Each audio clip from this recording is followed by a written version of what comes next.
أعوذ بالله من الشيطان الرجيم. بسم الله الرحمن الرحيم. لله حمدي وشكري في كل خير وشر، ربي أصلي أسلم دوما على نور صدري، ميلادنا من كريم الشيخ بل كبير، زد والدي يا إلهي أشم ماتا بخير. لله حمدي وشكري في كل خير وشر، ربي أصلي أسلم دوما على نور صدري، ميلادنا من كريم الشيخ بل كبير، زد والدي يا إلهي أشم ماتا بخير. kí ọlọ́run ọba wa Allah kó má ṣe ìbá wa ṣe bẹ́ẹ̀ fún àwọn òbí ẹnì kọ̀ọ̀kan wa. Àmín ya Allah. A kí ọlọ́run ọba tí kíkí tọ́ sí. Allahu akbar. Ọba tí gbogbo ayé mà lọ́ba, ọba àná, ọba òní, ọba títí láéláé. Allahu akbar. A sì wá tọrọ àlékún ìkẹ́ ọlọ́run ọba náà, àlékún ìgẹ̀ rẹ̀ fún ànábì wa Muhammad sallallahu alayhi wa sallam. àtòwọn àtàwọn sọ̀hábà, àwọn tí wọ́n tẹ̀lé wọn àtàwọn tí ó tún máa tẹ̀lé wọn títí di ọjọ́ kẹyìn. Sallallahu alayhi wa sallam. Àwọn kí gbogbo wa ta láǹfààní láti máa gbọ́ wa, láti máa wò wá.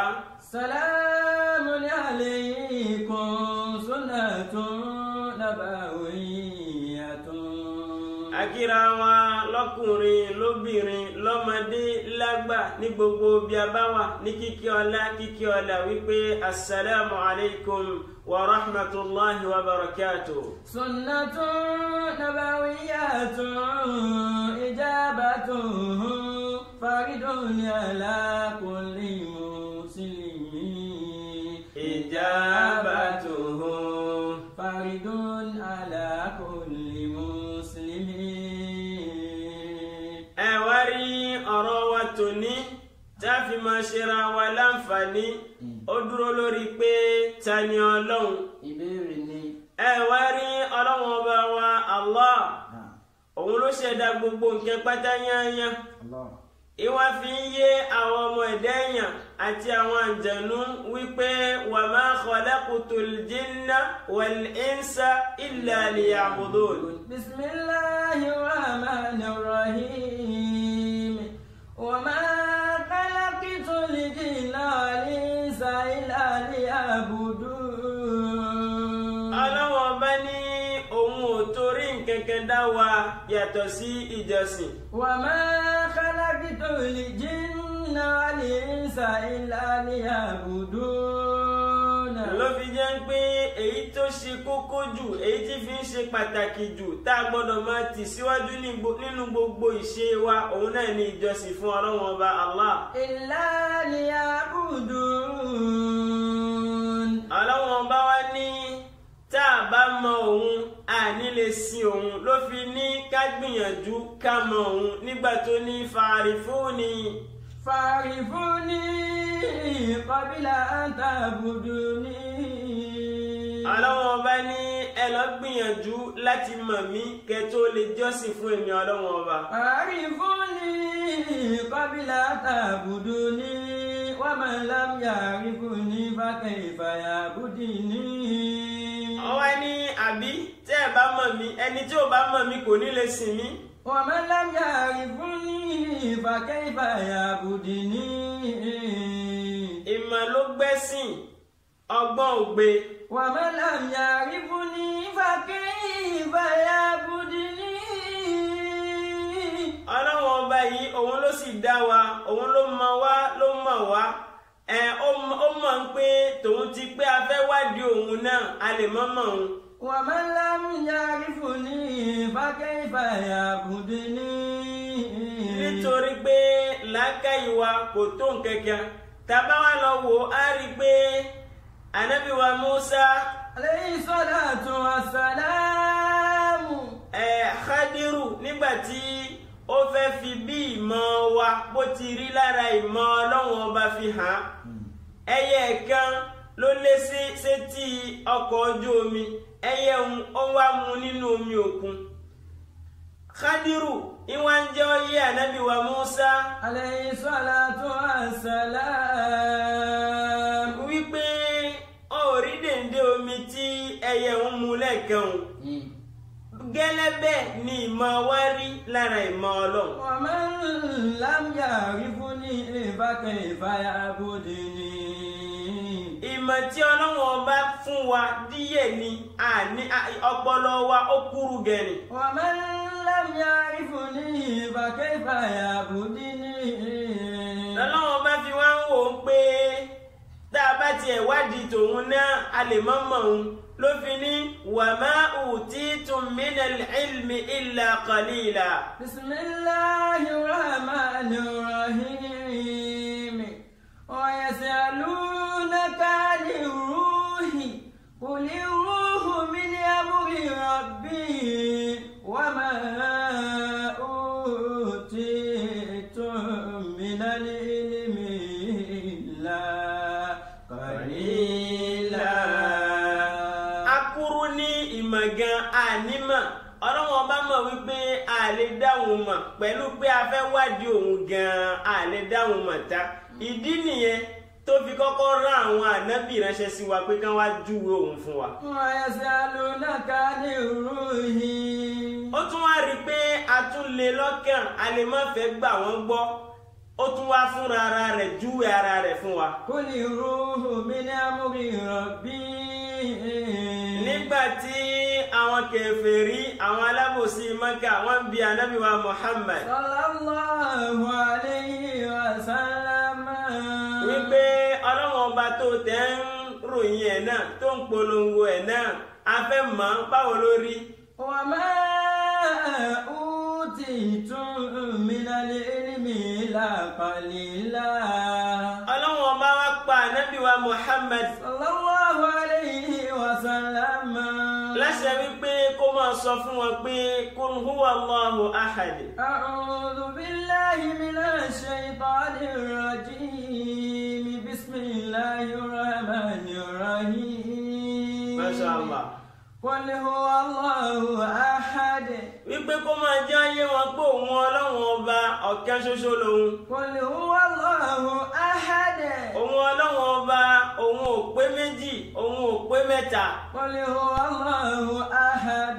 Ṣùgbọ́n kúkúrú ta kúrú ní làákàyè náà òun làáfi máa ń wò pé gbogbo nǹkan tó yí ká wa yìí ní àmì Ọlọ́run sánmà bó ti dá dúró láìsí òpó kan lábẹ́ rẹ̀ ilẹ̀ bó ti wà oòrùn bí ti ń yọ atẹ́gùn bí ti ń fẹ́ òjò bí ti ń rọ̀ àwa ń wò wípé kò lè jẹ́ Ọlọ́run ọba kan ṣoṣo ni ó máa darí gbogbo àwọn nǹkan yìí. Qul huwa Allahu ahad. àwa ń wò wípé Ọlọ́run ọba kan ṣoṣo ò lè dá ṣe nígbà náà a wá ní Ọlọ́run kan wà òun ni bàbá Ọlọ́run kan wà òun ni ọmọ ẹjá wa bira wa léèrè ńgbà tí ẹ gbé Ọlọ́run ẹ̀mí mímọ́ fi ṣe kẹta ṣáwọn obìnrin àwọn ìyá wa àwọn ọlọ́lọ́run ni. Qul huwa Allahu ahad. ló fi jẹ́ pé Ọlọ́run ọba wa ó ní kí ni ọ̀kan ṣoṣo lòun òun ò pé méjì. Allahu samadun. a wá lọ mọ àwọn nǹkan kan kalẹ̀ àbí àgbẹ̀ àwọn nǹkan kan léèrè láti ara àwọn nǹkan tí Ọlọ́run ọba dá a máa wá sọ wípé eléyìí òun ló di afẹ́fẹ́ mú eléyìí òun ní ń rọ òjò eléyìí òun ní ń ṣe gbá eléyìí òun ní ń ṣàwò láti bẹ̀ Ọlọ́run wá pọ̀ mọ́ wa lọ́wọ́. Allahu samadun. Ọlọ́run ọba yìí ọ̀kan ṣoṣo ni ló fi wá ní Allahu samad wípé Allahu samadun. òun lọ́ba alárànṣe tó dájú Allahu samadu. Òun yìí ṣe nǹkankan kóun wá ní àwa lọ tẹ̀pọ̀ síbi kan. Allahu samadu. Òun yìí ṣe nǹkankan kóun wá ní àgbò funfun ni kí wọ́n lọ wá wá. Allahu samadu.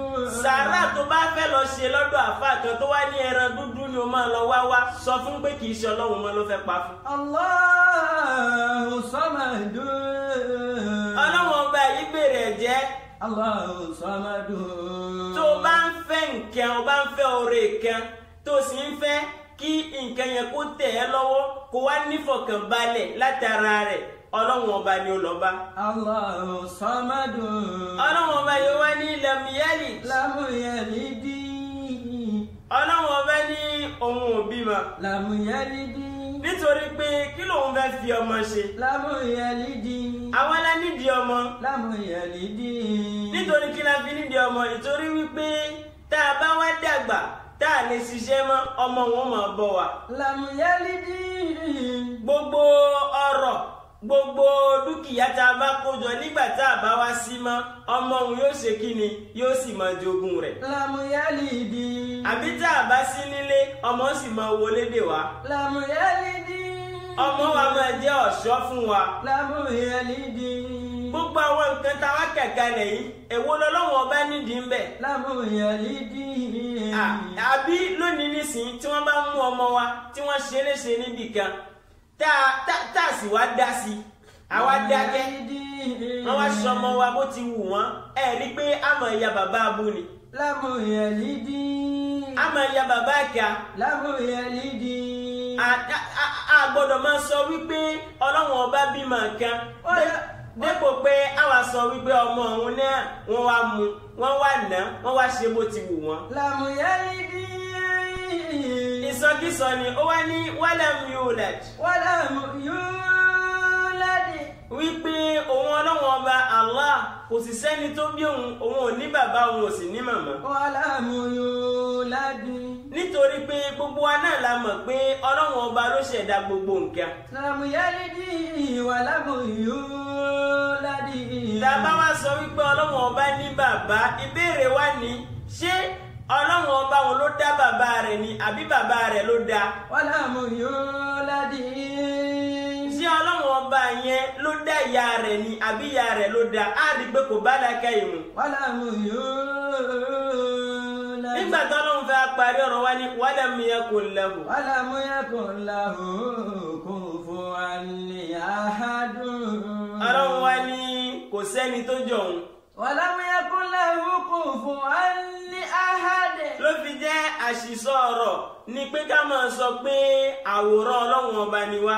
Walam yakun lahu kufuwan ahad. Lóòótọ́ Ọlọ́run ọba lójú tí fi ń rí ṣùgbọ́n báwo lójú rẹ̀ ti rí kò sẹ́ni tó mọ̀. Walam yakun lahu kufuwan ahad. Ọlọ́run ọba létí tí fi ń gbọ́ ṣùgbọ́n báwo ni gbígbọ́ rẹ̀ wá gbà báwo létí rẹ̀ wá gbà kò lè yé wa. Walam yakun lahu kufuwan ahad. Ọlọ́run ọba ìmọ̀ ń bá wa sọ̀rọ̀ Ọlọ́run ọba ṣé bẹ́ẹ̀ni wá ti rí bẹ́ẹ̀ ni tiẹ̀ náà rí ni. Walam yakun lahu kufuwan ahad. Kò sẹ́ni tó lè dáhùn gbogbo àwọn ìbéèrè wọn yìí. Walam yakun lahu kufuwan ahad. Kò sí nǹkan tá lè fi wé Ọlọ́run kò sí nǹkan tó jọ Ọlọ́run kò lálàfiwé kò lálàfijọ Ọlọ́run ọba dá dúró nínú ọlá rẹ̀ ni. Walam yakun lahu kufuwan ahad. Láti bẹ̀ àwa máa rí i pé àwa mùsùlùmí náà ni a gba Ọlọ́run ọba gbọ́ lórí bó ti ṣe júwe ara rẹ̀ yìí. Walam yakun lahu kufuwan ahad. Ló fi wá ní pé nǹkan tó tọ́ sí wa òun ni pé bá a ti nígbàgbọ́ wípé la ilaha illallah wípé kò sí Ọlọ́run ọba kan àyàfi Allah tá a sì nígbàgbọ́ wípé Muhammadu Rasulullah wípé anabiwa Muhammad sallallahu alayhi wa sallam kìí ṣe ọmọ Ọlọ́run kìí ṣe ọmọ Ọlọ́run ẹ̀yàn bíi wa ni. Walam yakun lahu kufuwan ahad. Ẹrú sí Ọlọ́run ọba ni òjíṣẹ́ rẹ̀ nísìnyí ṣe. Walam yakun lahu kufuwan ahad. Ká tẹ̀lé gbólóhùn yẹn ká má ṣẹbọ. Àwọn tí ó bá wá jẹ́ mùsùlùmí bíi wa gbogbo nǹkan tí wọ́n bá ti wá ń ṣe tó tako la ilaha illallah ń pé ọ̀kan lọ́lọ́run ọba ẹ má jẹ́ bá wọn ṣe. Alam yakun lahu kufuwan ahad. Gbogbo nǹkan tí wọ́n bá ti ń ṣe tí ò ṣe kíni tí ò tẹ̀lé gbólóhùn yẹn ẹ jẹ́ àjìnà sí nítorí pé àánú ni. Alam yakun lahu kufuwan ahad. Ká dúró dédé ká má ṣe ségesège Walam yakun lahu kufuwan ahad. Ká dúró ti Ọlọ́run ọba wa. Walam yakun lahu kufuwan ahad. Ẹ̀sìn lọ́dọ̀ Ọlọ́run náà ni Islam, gbogbo èyí tó kù ẹ̀sìn ni. Walam yakun lahu kufuwan ahad. Ló fi máa bá mi pé anakumullah. Mùsùlùmí má ṣe yẹlẹ́bọ̀kún. Má ṣe yẹlẹ́bọ̀kún. Mùmínì má ṣe yẹlẹ́bọ̀kún. Má ṣe yẹlẹ́bọ̀kún. Má ṣẹ̀sìn tán kó tún wá lọ ṣẹ̀sìn. Má ṣẹ̀sìn tán kó tún wá lọ ṣẹ̀sìn. Wahidun ahadun samadun ọ̀kan ṣoṣo kò sórogún kan fún. Mùsùlùmí má ṣe yẹlẹ́bọ̀kún. Mùmínì má ṣe yẹlẹ́bọ̀kún. Má ṣẹ̀sìn tán kó tún wá lọ ṣẹ̀sìn. Má ṣẹ̀sìn tán kó tún wá lọ ṣẹ̀sìn. Wahidun ahadun samadun ọ̀kan ṣoṣo kò sórogún kan fún. Àní bàbá ọlá ò ní bàbá. Àní màmá ọlá ò ní màmá. Kò bímọ rí kò sẹ́ni tó dẹ̀bi. Kò lálàáfíwé kò tún lálàáfíjọ. Fífẹ́ kọ́lé máa pé Olúwa mi. Fífẹ́ ralẹ̀ máa pé Olúwa mi. Fífẹ́ láyà máa pé Olúwa mi. Fífẹ́ bímọ máa pé Olúwa mi. Fífẹ́ ra mọ́tò máa pé Olúwa mi. Aláràṣe lọ́ba Olúwa wa. Mùsùlùmí má ṣe yẹlẹ́bọ̀kún. Mùmínì má ṣe yẹlẹ́bọ̀kún. Má ṣẹ̀sìn tán kó tún wá lọ ṣẹ̀sìn. Má ṣẹ̀sìn tán kó tún wá lọ ṣẹ̀sìn. Wahidun ahadun samadun ọ̀kan ṣoṣo kò sórogún kan fún.